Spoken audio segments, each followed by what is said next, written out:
Sylvia,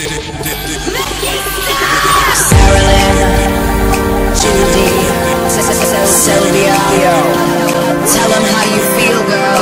Whether you're Dominic, Ramsey, or hot like Liberace. Find your freedom in the music. Find your Jesus, find your Kubrick. You will never fall apart, Diana. You're still in our hearts.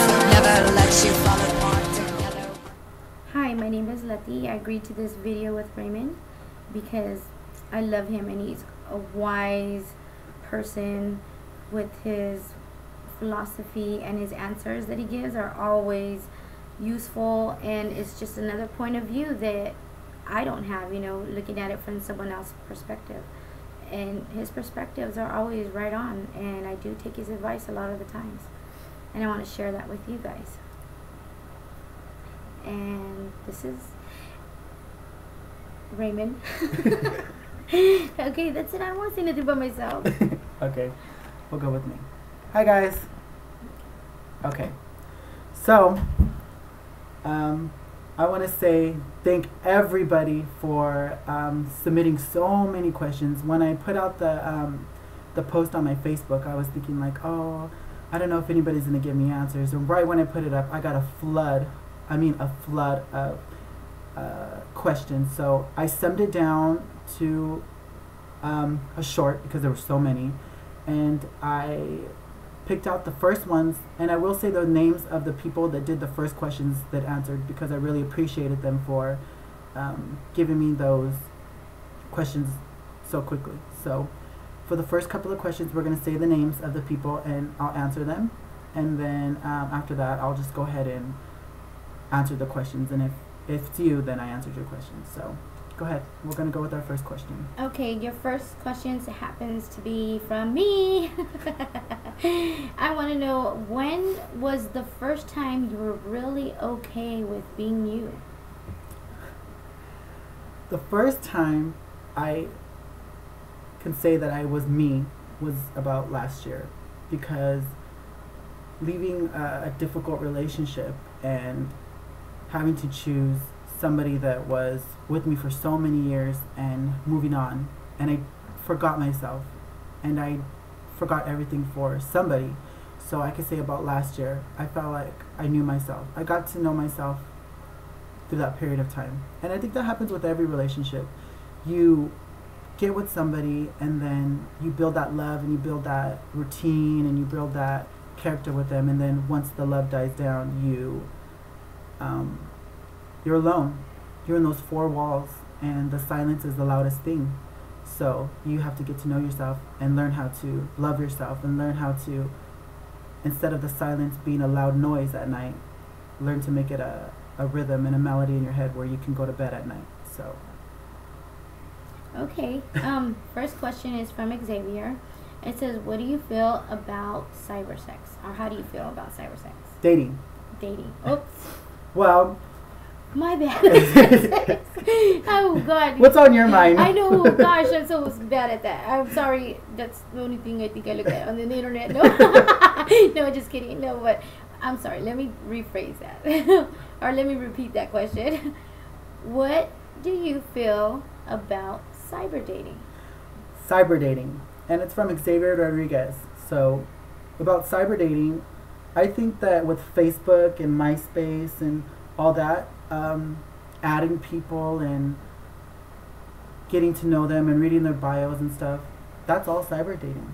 Mm-hmm. So the question is the answer in itself. What do you feel about cyber dating? That's like asking, what do you feel about Facebook? What do you feel about MySpace? You add people and you read them and you get to know them. So as long as it's safe and you're not talking to a 80-year-old guy that wants to meet you at the corner while your parents are asleep, then that's different. Don't do that. But if it's getting to know people the safe way, I could say do it safely, and make sure if it's dating, you date for the right reasons, not the wrong reasons.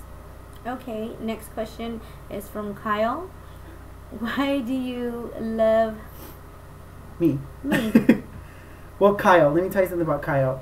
When I was in high school, I have a lot of friends, and in Hanford there was very, very few gay people, so I had to be myself, and once I was myself, I I just became friends with so many straight guys. There was never a gay guy that I was friends with. It was always straight guys. So Kyle was one of the ones that when I went to EFJ after Hanford West, he was one of the guys that I just clicked with, and he didn't judge me. He loved my sense of humor, and he looked beyond that. And the reason why I love Kyle is because he's one of the rare straight guys that you meet that don't be like, oh, he's gay, or he's that way, so I don't want to do with him because it's going to be my reputation. And everybody knew Kyle, and so that's why I love Kyle, because he loved me for my personality and not my sexual orientation. Very good. The next question comes from Jessica Kent. Who played the most influential part in your life?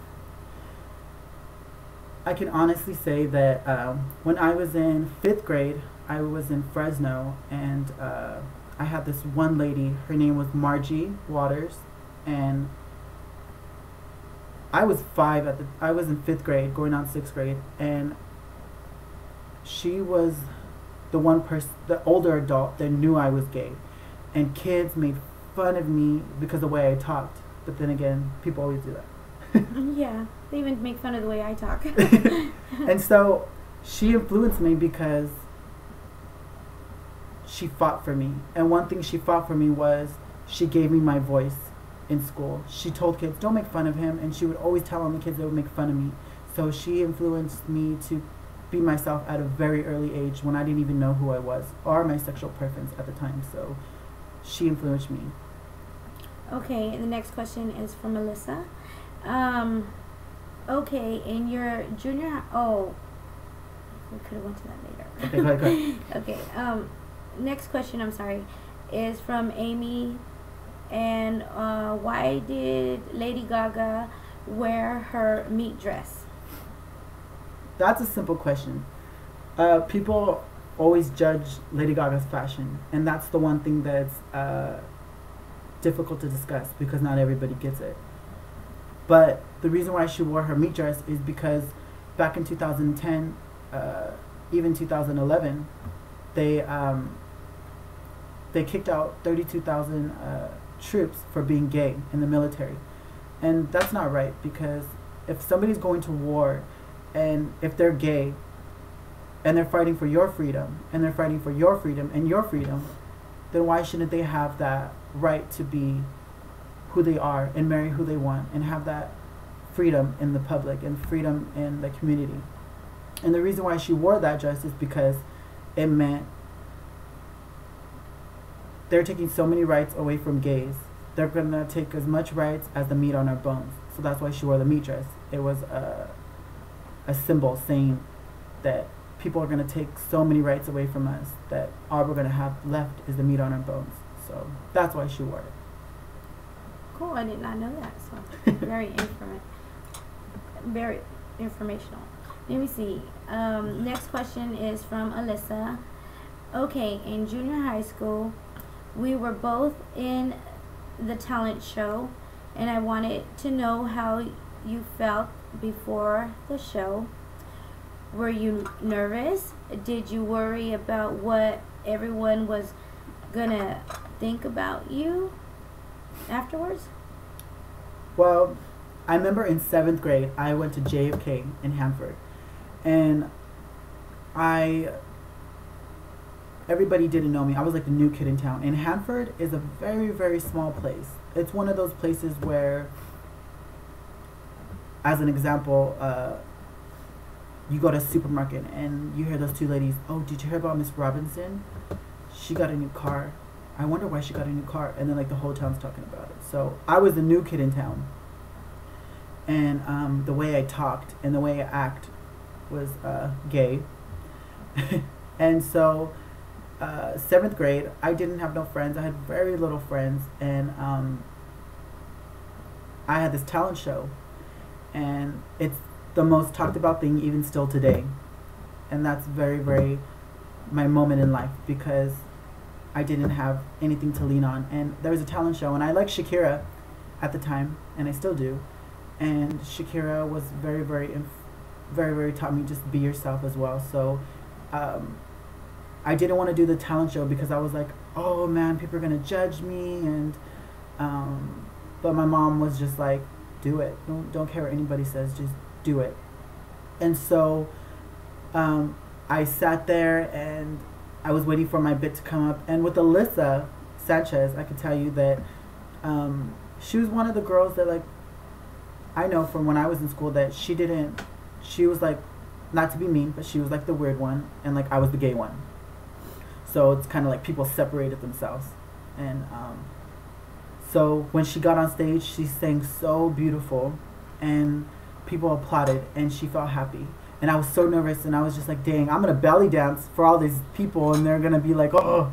And so I had this pit in my stomach, like, oh my God, I don't know what to do. And so I just put on my belly dancing thing, and I went out there and did it. And after everybody applauded, and I screamed and screamed and screamed and screamed, and at the corner I heard my mom screaming so louder, and all the kids were looking at her because my mom's loud. So she was screaming at me and saying, go Ray. And so afterwards, I got a lot of compliments from teachers, from kids that didn't even know me, and it gained a little bit of my friendships, because they asked me why did I do it, and at the time when I was in seventh grade, they asked me, and I said because I wanted to, and I didn't care what anybody thought about what I chose to do, as long as I knew it was the right way.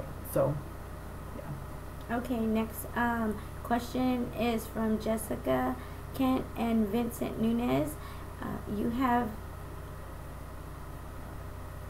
ever saved... Have you ever saved someone's life? Oh, have you ever saved someone's life? If so, when?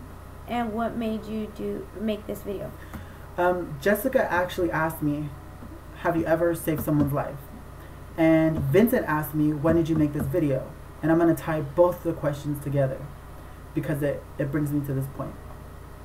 I actually saved somebody's life, and I could say this, and I messaged the person, and I asked them if I can use their name, and they said no, but they said I can tell some of the story. And so I'm going to give you mine. So this guy added me on Facebook, and at the time I posted up this quote, and it said, today I want you to free yourself. Reject anybody that tell you you're not pretty enough, or you're not thin enough, or you're not good enough, or you're not brave enough, you know. And the freaks are outside, and we lock the fucking doors. And he's like, I like that quote. And I was like, thank you. And he goes, can I ask your advice? So he had a little bit of problems at home and with friends and stuff about being gay, and how everybody in his family were homophobic, and friends were homophobic, and they pressured him to like feel so bad about his sexual orientation. So he asked me advice, and I gave it to him, and he actually typed me and said sigh, and then he said, you don't know how much you help me right now. I was about to commit suicide. And I was so quiet, because I've never ever been that person to save someone's life, and it makes me cry even still today, because to have some words or have something of the day, and I put my post up on Facebook to help anybody, and people dislike it, people talk a lot of stuff about it, and I think that when you have that will to help people, and you don't even think about it, it's just you do it because that's your action, then that makes everything worth it. So I made the video, because if I can help one person save their life, what makes you think I can't help anybody else? True. We need a lot of people like you out there. So that's definitely. Why. Okay. Next question comes from Rudy.